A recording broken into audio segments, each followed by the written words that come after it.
Is David Lynch likely to direct another film? Although not without his imitators, David Lynch is a singular cinematic force. Fans of the cult figure were overwhelmed with the magnificent return of popular television series Twin Peaks last year. The show ran from 1989 to 1991, and continued to build a following even when it was cancelled.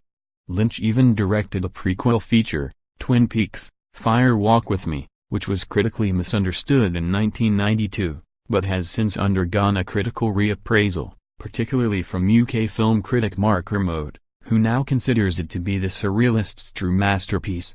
It was very different from the television series, and viewers should have known from the film's opening, a television being smashed, urging us to forget what we know. This was a much darker tale. Lynch is known for telling such tales, and we have been fascinated by them since his directorial feature debut Eraserhead in 1977. The film is a certified cult classic, and remains one of the most nightmarish features of the 70s. He later went on to sculpt more movie masterpieces, such as Blue Velvet, The Elephant Man, Mulholland Drive, Lost Highway and Inland Empire, the last of which may be his most intriguing effort to date, fueled by the fact that it may be his final film. Inland Empire premiered in Paris, France on February 5, 2007. David Lynch. The Maverick is an artist, musician, producer, but above all he is a filmmaker, and one of the most accomplished. His style is profoundly unique, and he is an auteur by the very definition of the word.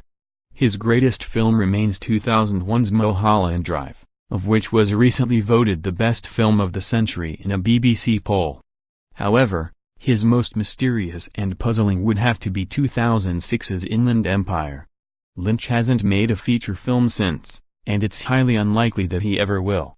Filmed on digital, the director had absolute freedom to do whatever he pleased, more so than ever before. There were no restrictions, and this absolutely shows in the final film. It's terrifying, ambiguous, haunting, and a defining masterwork.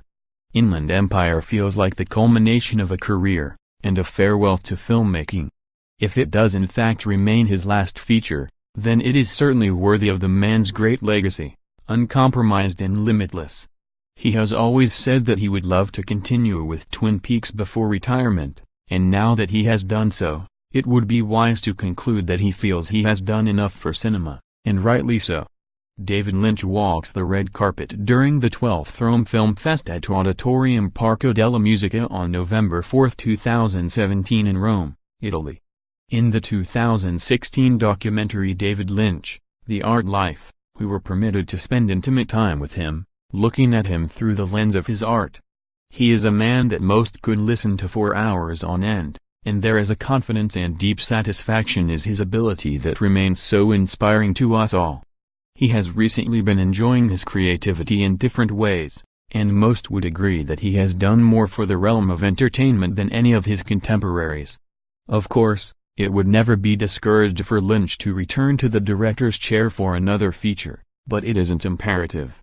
Inland Empire feels like a final film, and analysis of it will only become more interesting as the years go by, as was the case for Stanley Kubrick's Eyes Wide Shut. With a filmmaker like Lynch, the possibilities are endless, and any news of his career is sure to result in intrigue nonetheless.